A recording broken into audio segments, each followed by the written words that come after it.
Tout autre est la voie de l'amour et de la vraie pitié, que notre commune humanité requiert et que la foi au Christ rédempteur, mort et ressuscité éclaire de nouvelles motivations.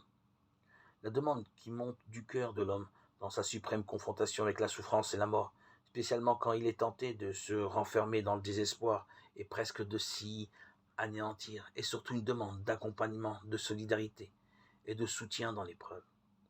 C'est un appel à l'aide pour continuer d'espérer lorsque tous les espoirs humains disparaissent.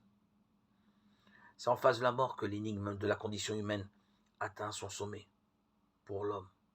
Et pourtant, c'est par une inspiration juste de son cœur qu'il rejette et refuse cette ruine totale et ce définitif échec de sa personne.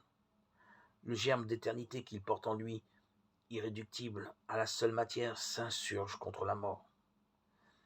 Cette répulsion naturelle devant la mort est éclairée à ce germe d'espérance en l'immortalité et accomplie par la foi chrétienne qui promet et permet de participer à la victoire du Christ ressuscité, la victoire de celui qui, par sa mort rédemptrice, a libéré l'homme de la mort, rétribution du péché, Romains 6, 23.